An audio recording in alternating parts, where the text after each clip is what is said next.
Just getting to Montana. Feels like it's 8 degrees right now. A little colder. We got snow all on the ground. Day one. Go see what we can find out. Hopefully we can find a big boy. It's gonna be plenty cold. Kinda already got frost in my beard. Let's go get it done. Got the old man all bundled up. Time to go get him. So we come home, celebrate the elk. We had 2 more days. We chased Casper while we were out there Saturday and Sunday. Saw him both days. I actually shot at him on Sunday night. We stayed Sunday afternoon to hunt him. We were supposed to leave Sunday at lunch, and stayed Sunday afternoon. I shot him. He was at 107 yards, and I thought he was at 100 yards, and I barely skimmed his belly. So obviously kind of bummed about that, but it was funny. Whenever we left, I said, I mean, we saw potentially a 170-inch deer every day we hunted him. So for me not to kill him, something else is going on here. I told Chad, I said, God must want to me to kill this deer with my dad, because the plan was Dad drew a mule deer tag. So whether I killed an elk and a mule deer, I was going back out there with him in November and to get him a mule deer. So I was like, God wants me to kill him with my dad. That's what's going on here. So fast forward a month, November 8th, I pick my dad up. I drive back out there, pick my dad up in Rapid City, South Dakota. We make our way. I'm like, look, we're gonna go stay at a hotel. We couldn't check in till the 9th. We're gonna go stay at a hotel about an hour and a half away from where we're hunting. And then that way we can go hunt and then continue on our way and check in at lunch to the hotel. So we wake up bright and early. There's a fresh layer of sleet on the ground. You could pretty much do donuts anywhere in any road, any parking lot. It was just slick as could be. So the grass was real crunchy, and made it out there, and I'm like, all right, we're gonna go to this mountaintop where I saw Casper every day. We'll see him, we'll put a play on him, hopefully, and we'll go from there. So going out there, I told my dad the whole time, I said, look, I'm taking my bow and my rifle. If I see Casper, I'll shoot him with my rifle. If not, I want to kill him with a bow. Casper was literally the only deer I was saying I was gonna shoot with my rifle. So the first day we go up there, and Dad's telling me this whole time, he's like, there's no way a buck during the rut a month later is going to be in this same place. Multiple people are like, what are the odds? So we go to the mountaintop, start glassing. We sit there for about 2 hours. Now it's snowing on us. And the whole time we're just enjoying the beauty. I mean, it's beautiful. Snow's falling everywhere as far as I can see. And we're not seeing any deer. And the time when we were here before, I had been seeing, every time I went up there, you could see a deer somewhere. Normally you were seeing 50 to 75 deer. And I'm like, oh boy, this isn't good. So I'm like, well, we're gonna press back in here to where he's been coming from, go back in there and just see if we can turn him up, turn something up. I mean, I'm tired of sitting here not seeing anything. So we go down there and we go through this first draw. And we get over there, we've walked probably about 1.5 miles back into all these draws and bottoms and stuff, and look up and I see one of the bucks that we had nicknamed the Three Stooges. There was 3 bucks that always led Casper out whenever he came. So I look up there, probably 1,000 yards away, I see him. He's a big 2x2 or 2x3, I believe. And he had 3 or 4 does with him. I'm like, well, let's just go see what are the odds that he's still around him. And so we start stalking up and get up there to the next draw, and Dad's probably about 10 steps behind me. And as soon as I can see the very bottom of the draw, I look down there, and there's Casper bedded down at about 80 yards. Well, first day in Montana. I ain't even been here half a day. Obviously we came here chasing Casper and walk over this ridge. You know, was going after some other deer, maybe let my dad shoot one. Walk over this ridge, and dang if he's not bedded 80 yards.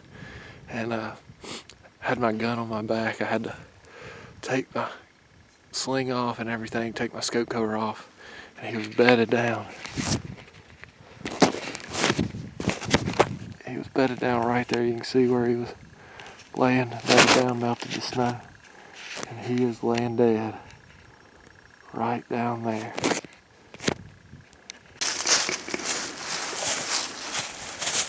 All right, guys. Casper is dead. Chased this deer all during September with a bow. Couldn't quite close the deal.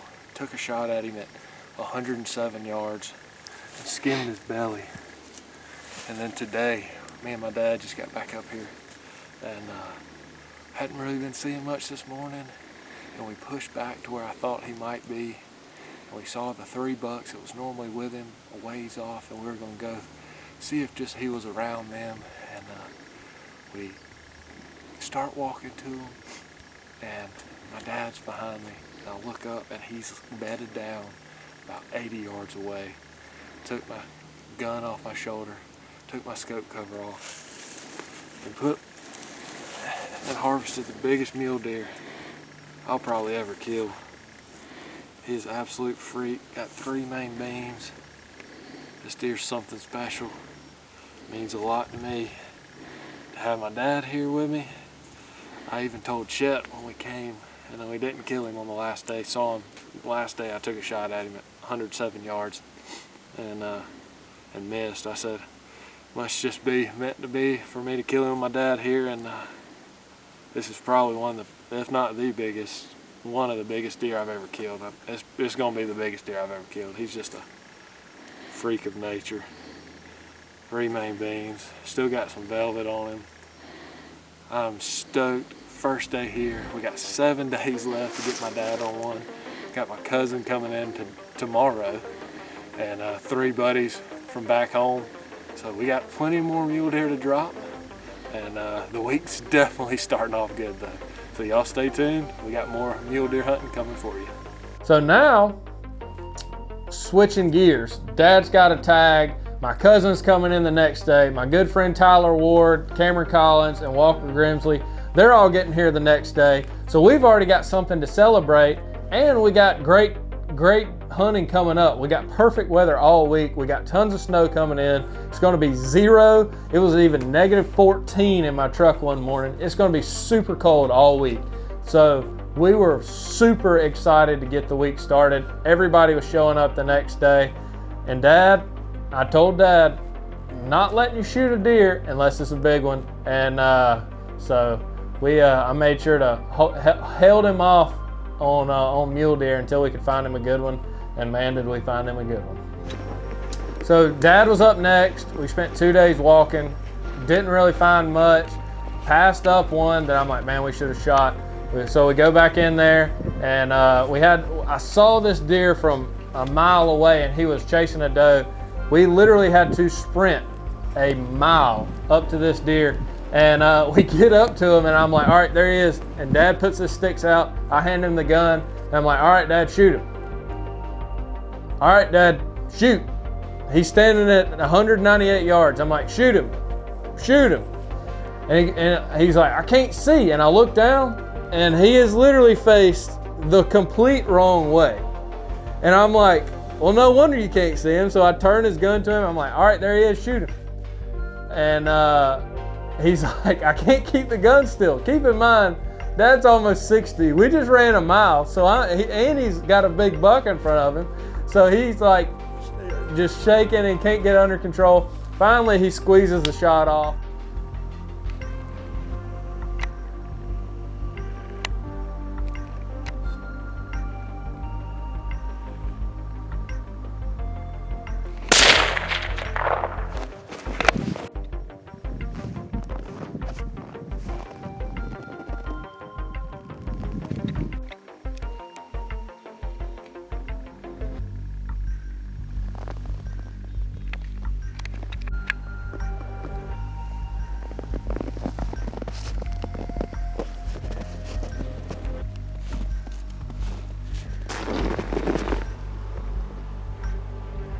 Great deer, great first mule deer too, and that just added to the trip, and we were super excited.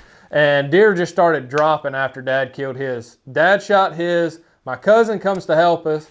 We get a text as we're pulling out to go show the farmer, my dad's, that Cameron shot one. So we're all fired up. We go over and see Cameron's, help recover his deer. And it was actually a deer that we had filmed when we were there before named Trip.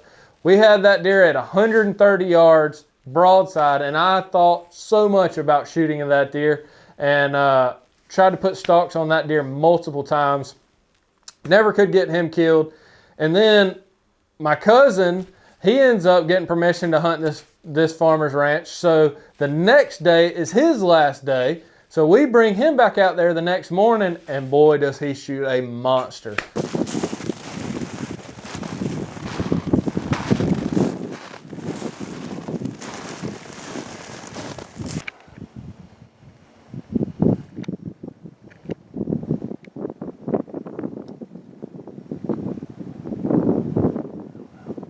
Huh? Yeah, that ain't gonna make enough difference though.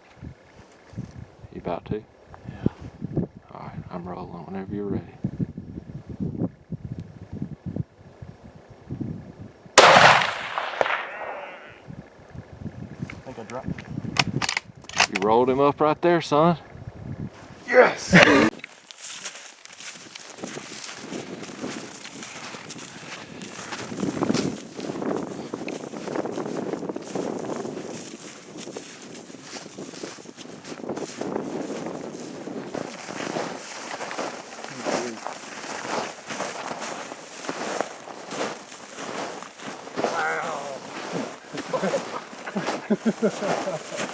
Ethan.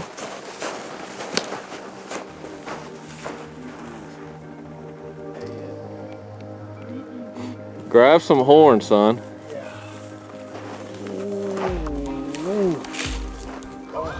Son, what did you just do? Oh man, look at that. Look how wide and big he is. So everybody's killed at this point up other than Tyler and Walker. They've been doing some public land hunting, doing some private land hunting. And so I take Tyler out the next day. Me and Dad, we put a bunch of stalks on some. We watched these beautiful bottoms, see a ton of elk. It was a great morning, beautiful morning. We probably got 4 or 5 inches of snow while we're hunting. Well, me and Dad got to go start packing up. We're leaving the next day. So we dropped Tyler off with Cameron and Walker. Backing up a little bit, Walker and Cameron went that morning. Walker killed a great buck that morning on public land. And so they're like, all right, well, we're gonna focus on Tyler now. And y'all go back, get everything packed up, get ready to leave in the morning. So we go back, and literally as soon as we get back to town, get all our heads loaded up from the taxidermy and get my elk meat from the processor, I get a text from Tyler saying, call me when you get a chance. I call him up and he's like, man, these phone calls never get old. And boy, did he shoot a beautiful buck. One of the biggest bucks we killed while we were out there, just a giant, super tall, flyers off both sides, just an incredible buck. His biggest mule deer, and boy, did that cap the trip off. Everybody was tagged out, 6 guys in about 5 days. So it was unbelievable. Our 2022 trip to Montana was one to remember. We won't ever have another trip better than that. But man, I look forward to trying. Y'all stay tuned for more hunts coming to you soon.